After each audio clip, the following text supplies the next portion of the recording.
家好，欢迎来到吴磊家常分享。吴磊今天给大家分享一道红枣枸杞银耳雪梨水，止咳化痰润肺，喉咙痛不舒服，每天来1碗红枣枸杞银耳雪梨水喝吧，能缓解疼痛。接下来我们看看是怎么做的吧。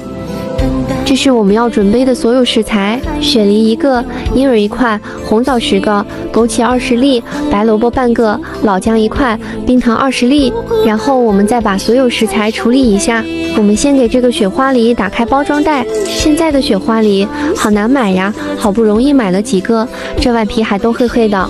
打开后沾上水，再往雪花梨上放入1勺盐，给它搓洗一下，杀菌。你们那里雪花梨好买吗？请在评论区告诉我。搓洗好后再放入清水里多洗几遍，最好是用流动水冲洗。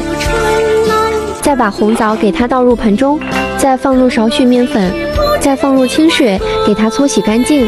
放面粉的作用能使我们的红枣能清洗得更干净，然后再给它放入清水里搓洗干净。洗干净后捞出，装入碗中备用。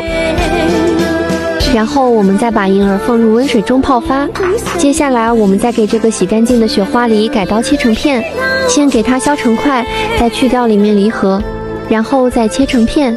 切好后给它放入锅里，再给这半个白萝卜改刀，先给它1分为2，再2分为4，然后再切成片。新进来的叔叔阿姨、哥哥姐姐、弟弟妹妹，如果您手机还有电的话，点个免费的关注支持一下呗，非常感谢。全部切好后跟雪花梨放一起，再给这块洗干净的老姜改刀切成片，切好后跟雪花梨、白萝卜放一起。接下来我们再往锅里倒入清水，盖好锅盖给它煮开。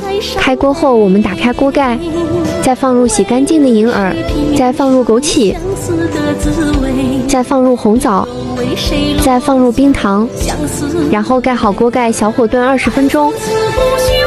时间到后打开锅盖，煮成这样就可以了。